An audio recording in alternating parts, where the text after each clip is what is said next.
Hi guys, and welcome to lesson 10. Today we're going to talk about two new distributions, the geometric and the negative binomial. So let's take a sequence of trials, x1, x2, and so on, which are each Bernoulli trials.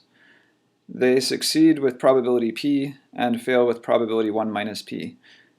And remember that our random variables, we say they succeed if it's equal to 1, and it fails if it's equal to 0.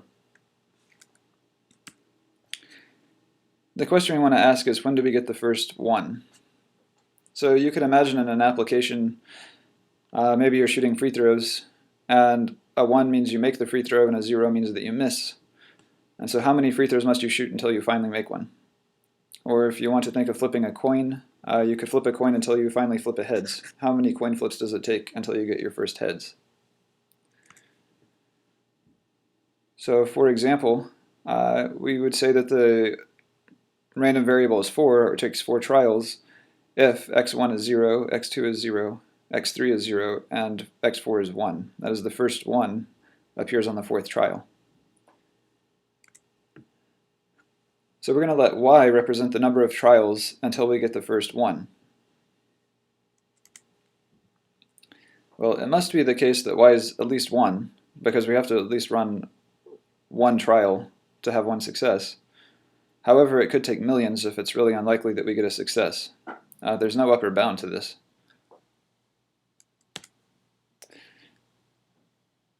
So for k bigger than or equal to 1, the event that y equals k is going to be k minus 1 zeros followed by a 1. So it's going to take k trials if we fail k minus 1 times, and then on the kth trial we finally have our first success. Because the xi's are independent, the probability that this happens is, well, we need k minus 1 trials, so we have k minus 1, each one fails with probability 1 minus p. Multiplying that together will give us a 1 minus p raised to the k minus 1 power, and then the very last trial is successful, which happens with probability p. So this gives us a distribution for y. The probability that y equals k is 1 minus p to the k minus 1 times p. Whenever y has this distribution, we call it the geometric distribution. And the only parameter here is p, which is the probability that one of the trials is successful. Do keep in mind that all the trials have to have the same probability of succeeding. If they change trial by trial, this is no longer a geometric random variable.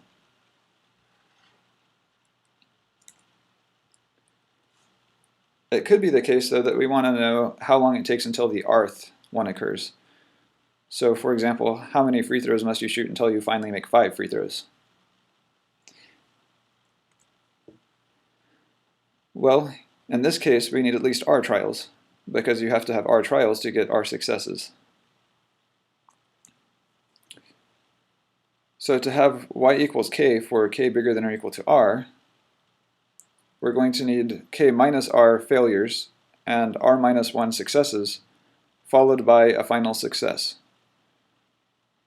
So to have r successes, we end up with p to the r, because each trial is successful with probability p. And to have k minus r failures, the probability is 1 minus p to the k minus r. But the first r minus 1 successes could be on any of the first k minus 1 trials. So the number of ways to rearrange those first successes is k minus 1 choose r minus 1. So for k bigger than or equal to r, the probability that y equals k is k minus 1 choose r minus 1 times 1 minus p to the k minus r times p to the r. That represents the probability that it takes k trials to get r successes. For a random variable with this distribution, we say that y has the negative binomial distribution. And now we have two parameters, p, which is the probability that a trial is successful, and r, which is the number of trials we are counting, or how many successes we want to get.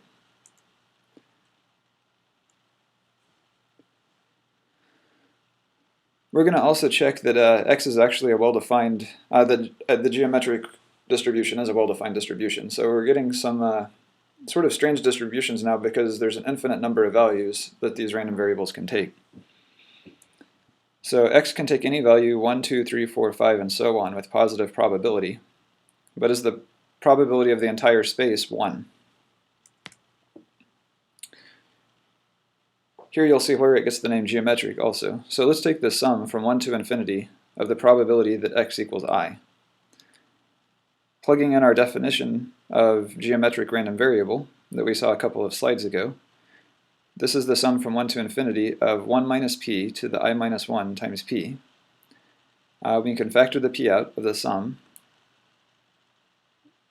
and then shift the index down by 1. So this is the sum from I equals 0 to infinity of 1 minus p to the I. And this is a geometric series. If you don't remember geometric series, you should look it up in your Calc 2 book. I'll probably briefly cover it again in class, just to remind you. But this sum is 1 over p. And so the probability over all possible outcomes for x is 1, which means that this is a well-defined distribution. So we're not breaking the rules of probability by defining x over an infinite number of possible outcomes.